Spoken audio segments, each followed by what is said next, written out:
ಇದಲ್ವಾ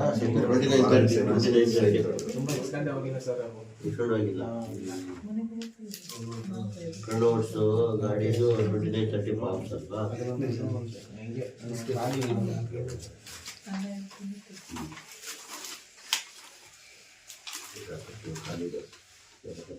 ಆಯ್ತು, ಬೇರೆ ಇನ್ನೇನಿದೆ? ಇಷ್ಟೇನಾ?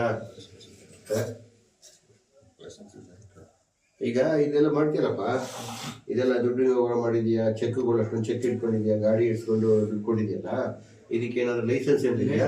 ಕೇಳಿದ್ವಿ ಸರ್, ಲೈಸೆನ್ಸ್ ಕೊಡಲ್ಲ ಅಂತ ಹೇಳ್ಬಿಟ್ಟು. ಲೈಸೆನ್ಸ್ ತಗೊಂಡ್ ಮಾಡೋದಲ್ವ?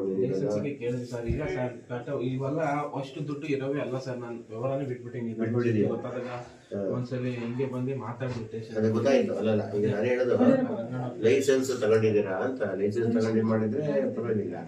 ಒಂದು ಎರಡನೇದು, ನೀನು ಎಲ್ಲ ತೊಂದರೆ ಕೊಡ್ತೀನಿ ಅಂತಲ್ಲ, ಎಕ್ಸ್ಟ್ರಾಕ್ಷನ್ ಮಾಡ್ತಾನೆ, ಎದುರಿಸ್ತಾನೆ, ದುಡ್ಡು ಕೊಟ್ಟಿಲ್ಲ ಅಂದ್ರೆ ಹೊಡಿತೀನಿ ಬಡಿತೀನಿ, ರೌಡಿಗಳ ಹತ್ರ ಹೊಡಿಸ್ತೀನಿ ಅಂತ ಎದುರಿಸ್ತಾನೆ ಅಂತ ಹೇಳಿ ಕಂಪ್ಲೇಂಟ್ ಇದೆ ಸರ್. ಯಾರೋ ಒಬ್ರು ಇಡೀ ಗುರುಪುರದಲ್ಲಿ ಯಾರಿಗಾರೋ ದುಡ್ಡು ಕೊಟ್ಟವ್ರು ಒಬ್ರು ಯಾರಿಗಾರೋ ಹೊಡೆದೇನಂತ ಅವ್ರ ಮುಂದೆ ಬಂದು ಹೇಳ್ಬಿಟ್ಟಲ್ಲ, ನೀವೇನ್ ಶಿಕ್ಷೆ ಕೊಡ್ತೀರಾ ನಾನು ಕೊಡ್ತೀನಿ. ಅಲ್ಲ, ನೀನ್ ಮಾಡ್ತಿರೋದು ಇಲ್ಲಿಗಲ್ಲ. ಈಗ ನೀನ್ ಲೈಸೆನ್ಸ್ ತಗೊಂಡು ಮಾಡಿದ್ರೆ ನಿನಗೆ ಕಾನೂನುಬದ್ಧವಾಗಿ ಟ್ಯಾಕ್ಸ್ ಕಟ್ಟಿರ್ತೀಯ, ನಾವು ರಕ್ಷಣೆ ಕೊಡ್ಬೋದು. ನೀನ್ ಲೈಸೆನ್ಸ್ ತಗೊಂಡಿಲ್ಲ, ಈಗ ಅವ್ರು